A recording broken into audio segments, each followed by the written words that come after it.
తెలంగాణలో మరో రాజకీయ సమరం ఉత్కంఠ పెంచుతోంది. నల్గొండ, ఖమ్మం, వరంగల్ జిల్లాల పట్టభద్రుల నియోజకవర్గ శాసనమండలి ఎన్నికకు సమయం దగ్గర పడుతోంది.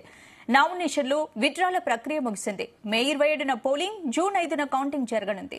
పోటీలో మొత్తం 52 మంది అభ్యర్థులు నిలిచారు. కాంగ్రెస్, బీఆర్ఎస్, బీజేపీ సపోర్ట్ ఇస్తున్న అభ్యర్థులు తీన్మార్ మల్లన్న, రాకేష్ రెడ్డి, ప్రేమేందర్ రెడ్డి మధ్య ప్రధాన పోటీ ఉండే అవకాశాలున్నాయి. అయితే మండలి రేసులో సిట్టింగ్ సీట్ కాపాడుకునేందుకు కేసీఆర్ గట్టి ప్రయత్నాలు చేస్తున్నట్లు తెలుస్తోంది. ప్రచారం, పోలింగ్ మేనేజ్మెంట్ బాధ్యతలను ఎమ్మెల్యే పల్లా రాజేశ్వర్ రెడ్డికి అప్పగించినట్లు తెలుస్తోంది. ఇక రేపు 3 జిల్లాల ముఖ్య నేతలు, ప్రజా ప్రతినిధులతో కేసీఆర్ భేటీ కానున్నారు. పట్టభద్రుల ఓట్లను బీఆర్ఎస్ వైపు మళ్లించే వ్యూహాలపై చర్చించనున్నారు.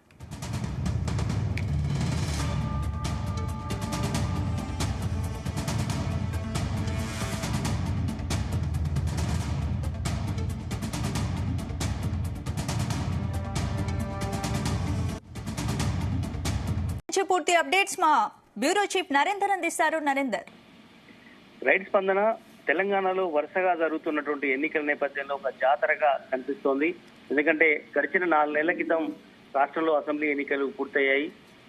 నిన్న మనం చూసాం, మొత్తం అటు తెలుగు రాష్ట్రాలతో పాటు తెలంగాణలో ప్రధానంగా పార్లమెంట్ ఎన్నికలు మొత్తం కూడా జరిగాయి. అటు అదే సమయంలో ఉప ఎన్నిక కూడా కంటోన్మెంట్ జరిగింది.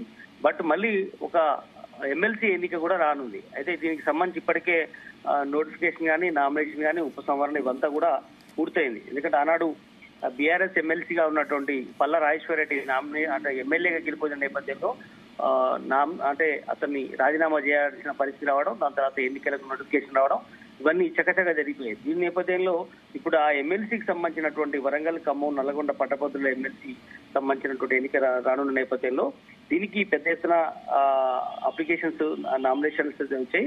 ఉపసంహరణ కూడా పూర్తయిన తర్వాత ఇప్పుడు మొత్తానికి పోలింగ్ అనేది జరగాల్సిన పరిస్థితి ఏర్పడింది. మే 27వ తేదీన జరుగుతున్నటువంటి ఉప ఎన్నిక నేపథ్యంలో ఇప్పటికే మొత్తం 52 మంది అభ్యర్థులు పోటీకి దిగుతున్నటువంటి పరిస్థితి.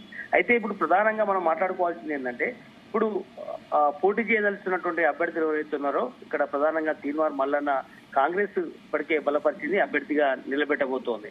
అదే సమయంలో బీఆర్ఎస్ నుంచి కూడా రాకేష్ రెడ్డి, ఆయనే గతంలో బీజేపీలో కీలకంగా పనిచేసినటువంటి వ్యక్తిని ఈ మధ్యకాలంలో బీఆర్ఎస్ ఎన్నికల ముందు తీసుకుంది, అసెంబ్లీ ఎన్నికల ముందు. దాని తర్వాత అతన్ని ఇప్పుడు అభ్యర్థిగా నిలబెట్టబోతోంది బీఆర్ఎస్ సంబంధించి. అదేవిధంగా ప్రేమేందర్ రెడ్డి బీజేపీ నుంచి యాజువల్ గా ఉన్నారు. మిగతా ఇండిపెండెంట్ వీళ్ళు కొంతమంది కీలకమైనటువంటి కొంతమంది కూడా పోటీలో ఉన్నట్టు కూడా తెలుస్తోంది. ఏదైనా కూడా 3 ప్రధాన పోటీల మధ్యనే ఎన్నిక ముఖ్యంగా జరగబోతోంది. తీన్మార్ మల్లన్న కావచ్చు, ప్రేమేందర్ రెడ్డి కావచ్చు, అదేవిధంగా రాకేష్ రెడ్డి. ఈ నేపథ్యంలో టీఆర్ఎస్ పార్టీ చాలా ప్రతిష్టాత్మకంగా తీసుకుంది. ఎందుకంటే ఇప్పటికే అసెంబ్లీ ఎన్నికల్లో ఘోర పరాజయం చూసింది. ఎందుకంటే 9.5 సంవత్సరాల అధికారంలో ఉన్నటువంటి ఆ పార్టీ బట్ మన అసెంబ్లీ ఎన్నికల్లో ఓడిపోవడం, దాని తర్వాత వెంటనే 4 నెలల టైంలోనే నిన్న పార్లమెంట్ ఎన్నికలు జరగడం, దీంట్లో కూడా ఫలితాలు కూడా అంత ఆశాజనకంగా వచ్చే అవకాశం లేదని కూడా గ్రహించింది. ఇప్పటికే బయటికి మాత్రం 10 సీట్లు 8 సీట్లు గెలుస్తామని కేసీఆర్ కావచ్చు, మిగతా వాళ్ళు చెప్తున్నప్పుడు కూడా వాస్తవ పరిస్థితి మరో రకంగా ఉందని కూడా ఇప్పటికే విశ్లేషకులు కావచ్చు, లేదంటే బీఆర్ఎస్ లో ఉన్నట్టు ఇంటర్నల్ చర్చ నడుస్తుంది. ఇలాంటి పరిస్థితుల్లో ఎమ్మెల్సీని కూడా చాలా సీరియస్ గా తీసుకోవాలి అన్నటువంటి విషయం కూడా తెలుస్తుంది. ఎందుకంటే దీంట్లో నేపథ్యంలోనే కేసీఆర్ రేపు తెలంగాణ భవన్ కానీ మరో చోట కానీ ఒక నదీనగర్ లో కానీ కీలక సమావేశం ఏర్పాటు చేయాలనేటువంటి నిర్ణయానికి వచ్చినట్టు తెలుస్తుంది. కేసీఆర్ అధ్యక్షతన ఈ వరంగల్, నల్లగొండ, ఖమ్మం సంబంధించినటువంటి పట్టభద్రుల దానికి సంబంధించి రాకేష్ రెడ్డి గెలుపుకు ఎలాంటి వ్యూహరచన చేయాలి, గ్రాడ్యుయేట్ సంబంధించినటువంటి ఎవరైతే ఉన్నారో వాళ్ళ ముఖ్య అనుచరులు, దీనికి సంబంధించినటువంటి వాళ్ళు కావచ్చు, ఇన్ఛార్జీలు కావచ్చు, ప్రజెంట్ ఉన్నటువంటి ఎమ్మెల్యేలు కానీ, రాజ్యసభ సభ్యులు కావచ్చు, జిల్లా యంత్రాంగానికి సంబంధించినటువంటి వాళ్ళు కావచ్చు, వీళ్ళందరితో ముఖ్య నేతలతో సమావేశమై ఖచ్చితంగా పకడ్బందీగా తీర్మాన్ మల్లన్నకు పోటీగా రాకేష్ రెడ్డి దింపిన నేపథ్యంలో ఖచ్చితంగా గెలిపించుకోవాలనేటువంటి ఆలోచనతో కేసీఆర్ దిశానిర్దేశం చేసే అవకాశం అయితే కనిపిస్తుంది.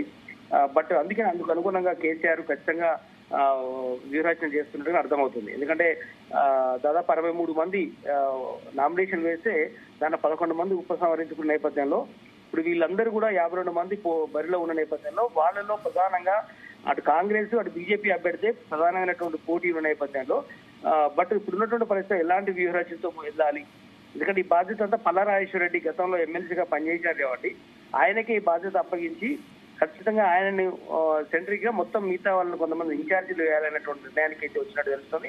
అందుకనే రేపు కేసీఆర్ కీలకంగా సమావేశం ఏర్పాటు చేస్తున్నారు, దిశానిర్దేశం చేస్తారు. ఎందుకంటే ఎన్నికలకు టైం కూడా దగ్గర పడుతోంది. ఎందుకంటే ప్రస్తుతం ఉన్నటువంటి చిన్న జిల్లాలతో కలుపుకుంటే, ఎందుకంటే గతంలో ఉన్న ఉమ్మడి జిల్లాలు కలిస్తే 12 జిల్లాలుగా మారి దాదాపు 4,61,806 మంది ఈ పట్టభద్రులు ఓటు వేసే అవకాశం ఉంది. కనుక చదువుకున్న వాళ్ళందరూ దీంట్లో ఉన్నది కాబట్టి ఖచ్చితంగా వాళ్ళందరికీ కూడా ఖచ్చితంగా వాళ్ళకు, ఎందుకంటే ప్రధాన ప్రతిపక్షంగా బీఆర్ఎస్ పార్టీ ఉంది, దీన్ని ఖచ్చితంగా గెలుచుకోవడం ద్వారా ఖచ్చితంగా ప్రశ్నించడానికి అవకాశం ఉంటుంది మండలిలో అనేటువంటి ఆలోచన చెప్పే ప్రయత్నం అయితే చేస్తారు కేసీఆర్. అందుకనే దీనికి సంబంధించినటువంటి దాన్ని ఖచ్చితంగా కీలకంగా బీఆర్ఎస్ పార్టీ తీసుకుంది. ఖచ్చితంగా ఎలాగైనా తీర్మాన్ మల్లను ఓడించి బీఆర్ఎస్ పార్టీ సంబంధించిన రాకేష్ రెడ్డి గెలిపించుకోవాలనేటువంటి ఆలోచనతో ఉంది. అదే సమయంలో కాంగ్రెస్ పార్టీ కూడా అంతే సీరియస్ గా తీసుకుంటుంది. తీర్మాన్ మల్లన్న గతంలో పోటీ చేశాడు, బట్ కోదండరామ్ కంటే కూడా మంచి ఓట్లు వచ్చాయి ఆనాడు పల్లారాజేశ్వర రెడ్డి గెలిచినప్పటికీ కూడా. బట్ అంతే సీరియస్ గా కాంగ్రెస్ పార్టీ కూడా చేసింది. అదే సమయంలో ఈసారి రేవంత్ రెడ్డి కూడా అంతే ప్రతిష్టాత్మకంగా తీర్మాన్ మల్లన్న కూడా గెలిపించుకోవడానికి ప్రయత్నం చేస్తున్న నేపథ్యంలో ఖచ్చితంగా కేసీఆర్ ఈ సమావేశాన్ని ఛాలెంజ్ గా తీసుకునే అవకాశం అయితే కనిపిస్తుంది. ఏదైనప్పటికీ కూడా రేపు ఎన్ని గంటలకు ఏంటనేది ఇంకొంచెం టైం తెలిసే అవకాశం ఉంది. ఖచ్చితంగా మాత్రం కేసీఆర్ ఈ కీలక సమావేశంలో ఖచ్చితంగా పట్టభద్రుల ఎమ్మెల్సీని సాధించే లక్ష్యంగా వ్యూహరచన చేసే అవకాశం అయితే కనిపిస్తోంది. స్పందన నరేందర్, అంటే ఓవరాల్ గా చూసినట్లయితే ఎవరికి ఎక్కువ గెలుపు అవకాశాలు ఉన్నాయి ఇక్కడ? ప్రస్తుతం ఉన్నటువంటి లెక్కల ప్రకారం కావచ్చు, గతంలో తీర్మాన్ మల్లన్న దాదాపు మంచి ఓట్లను సాధించిన నేపథ్యంలో దాదాపు 1,00,000 దాకా వచ్చినటువంటి నేపథ్యంలో గ్రాడ్యుయేట్ ఎమ్మెల్సీ ఓట్లు ఇప్పుడు ఎలాంటి పరిస్థితి ఉందని కూడా కాంగ్రెస్ పార్టీ అంచనా వేస్తుంది. ఇప్పుడు కాంగ్రెస్ అప్పుడు కేవలం ఇండిపెండెంట్ వ్యక్తిగా, ఒక సాధారణ ఒక జర్నలిస్ట్ గా ఉన్నటువంటి వ్యక్తి ఆ రోజు పోటీ చేసి ఒక క్యూనియస్ ఛానల్ ద్వారా తన అభిప్రాయాన్ని ప్రభుత్వాన్ని ఆనాడు కేసీఆర్ గవర్నమెంట్ లో ప్రశ్నించినటువంటి వ్యక్తిగా ఆనాడు అందరూ కూడా ఓన్ చేసుకొని గ్రాడ్యుయేట్స్ అందరూ ఆయనకు మంచి ఓట్లను వేసినటువంటి సందర్భం.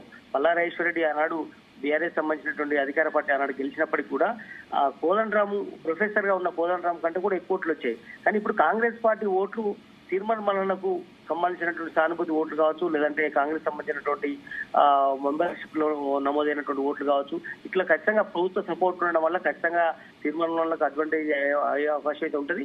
బట్ అయినంత మాత్రాన ఖచ్చితంగా తీర్మాన్ మల్లన్న గెలుస్తాడని కానీ ఇవన్నీ కానీ ఇప్పుడు మనం చెప్పలేం. బట్ ఖచ్చితంగా ఎదురుచేయాల్సిన పరిస్థితి ఏర్పడుతుంది. బట్ కొంతవస్తే పాజిటివ్ గా తీర్మాన్ మల్లన్న వైపు అయితే ఉన్నారు. బట్ రాకేష్ రెడ్డికి బీజేపీలో ఉన్నటువంటి అనుభవం కావచ్చు, ఇప్పుడు బీఆర్ఎస్ సంబంధించిన ప్రధాన ప్రతిపక్షకు సంబంధించినటువంటి వ్యూహరచన కావచ్చు, ఇవన్నీ ఉన్నాయి కాబట్టి వీళ్ళు కూడా అంతే సీరియస్ గా తీసుకునే అవకాశం ఉంది. బీజేపీ కూడా ప్రేమేందర్ రెడ్డి కూడా బీజేపీ కూడా ఇప్పుడు వేగంగా పార్లమెంట్ ఎన్నికల్లో ఓట్ల షేర్లు తెచ్చుకోవడం కావచ్చు, అసెంబ్లీ ఎన్నికల నుంచి కాస్త పెరుగుతున్నటువంటి నేపథ్యంలో ఖచ్చితంగా అది కూడా వాళ్ళ సైడ్ కూడా వాళ్ళ అంచనాతో ఉన్నారు. ఏదైనప్పుడు కూడా ఇప్పుడు ఉన్నటువంటి పరిస్థితిలో తీర్మానం వలన కాంగ్రెస్ పార్టీ అభ్యర్థిగా ఉన్న నేపథ్యంలో ఖచ్చితంగా బీఆర్ఎస్ కు సంబంధించిన రాకేష్ రెడ్డి ఇద్దరి మధ్యలో ప్రధానమైనటువంటి పోటీ ఉండే అవకాశం అయితే కనిపిస్తోంది. Right, thank you Narender.